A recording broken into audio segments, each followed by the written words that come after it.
everybody. Many of you guys have reached out asking if I would be willing to offer a training in IFS therapy. So only the IFS Institute can offer formal training in IFS, so I tend to direct people there. That being said, their core training can take years to get into. So I decided this summer to offer a 3-month weekly, actually we'll be meeting twice a week, training group that covers the basics of the model and specifically looks at how we can use parts work and IFS techniques to support memory consolidation. So we'll be leaning into some theory and science that isn't typically taught alongside IFS. In fact, I'm going to feel free to draw on sort of everything I've learned over 25 years of studying experiential therapies.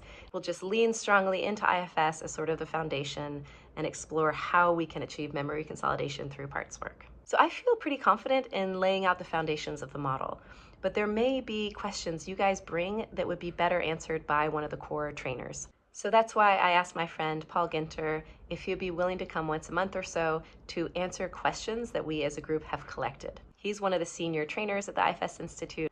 That will be such a gift to us because not only is Paul a wonderful human, but he's been doing IFS for 30 years and he specializes in teaching IFS, whereas I specialize more on how to integrate between models. Which, by the way, I do have my core training called Minding the Heart, which is a 6-month training that integrates IFS and ADP and coherence therapy, again, all in service of memory reconsolidation. So if that training sounds more appealing, maybe because you already have IFS training and you want to talk more integration, my next Minding the Heart group will start this fall. I'll link to more information about both groups below, as well as how to sign up for either or both. Thanks.